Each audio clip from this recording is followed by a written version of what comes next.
మిత్రుడు రాజగోపాల్ రెడ్డి గారిని మీరు గెలిపిస్తే మీ ఆశీర్వాదం తీసుకొని మీరు అండగా నిలబడితే ఢిల్లీ దద్దరిల్లేలా తెలంగాణ నినాదాన్ని వినిపించి పార్లమెంటును స్తంభింపజేసి సహచర పార్లమెంటు సభ్యులందరినీ కూడా తీసుకొని 2014లో తెలంగాణ రాష్ట్రాన్ని సాధించుకొని మీ గడ్డ మీద కాలు పెట్టిండు మీ బిడ్డ కోమటిరెడ్డి రాజగోపాల్ రెడ్డి.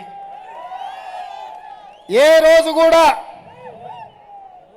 ఏ కష్టాలలో వచ్చినా నష్టాలలో వచ్చినా ఎవరు కన్నీళ్లతో వచ్చినా ఉన్నదంతా తీసిపెట్టి పంచిపెట్టి పేదవాళ్లకు సేవలు అందించి ఈ ప్రాంతంలో మీకు అండగా నిలబడి సొంతంగా ప్రాజెక్టుల కోసం కోట్ల రూపాయలు ఖర్చు పెట్టి ప్రభుత్వం ఇవ్వకపోయినా ఆస్తులు కరగబెట్టి ఈ ప్రాంతంలో మీ ప్రాజెక్టుల కోసం పనిచేసిన మీ బిడ్డ మీ అభిమాన నాయకుడు కోమటిరెడ్డి రాజగోపాల్ రెడ్డి.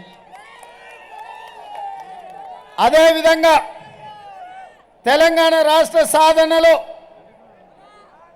పదవులు పిల్లలు ప్రాణాలు పోతుంటే తెలంగాణ ప్రజలు పదవులు త్యాగం చేయాలని కోరుకుంటే కల్వకుంట్ల చంద్రశేఖరరావు గారు రాజీనామాల డ్రామాల మీద ఎలక్షన్ సెలక్షన్ కలెక్షన్ అని ఉప ఎన్నికలు తీసుకొచ్చి ప్రతిసారి ఎన్నికల బరిలో దిగి హైదరాబాద్లో ఉండే ఆంధ్రోలను బెదిరించి కోట్ల రూపాయలు మెక్కి అడవి పందిలాక టీఆర్ఎస్ వాళ్ళు బలిచిండ్రు.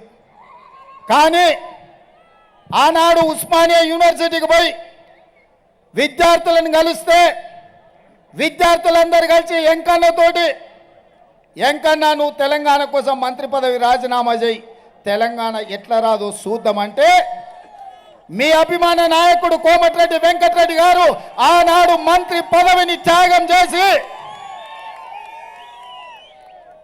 నల్గొండ గడ్డ మీద ఆమరణ నిరాహార దీక్ష చేసి చావు నోట్లో తలకాయ పెట్టి తన ప్రభుత్వమైన తన అధిష్టానాన్ని కూడా తెలంగాణ కోసం ఎదిరించి నిలబడి తెలంగాణ రాష్ట్రాన్ని సాధించిండు.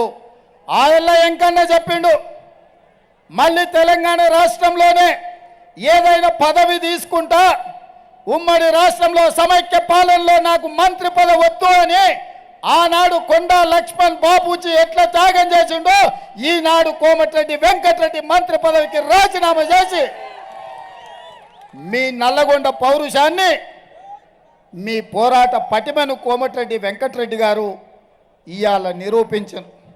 వాడెవడో సన్నాసి భూమికి మూరేడు లేడు ఎంకన్నా మస్క కొడుతుండు మంత్రి పదవి కోసం రాజగోపాల్ మస్క కొడుతుండు అంటారు. ఆ సన్నాసికి ఒక్క మాట చెప్పదలుచుకున్నా నేను. దొరగారి గడిలో సారాలో సోడా పోసి కాదు వాళ్ళు వచ్చింది.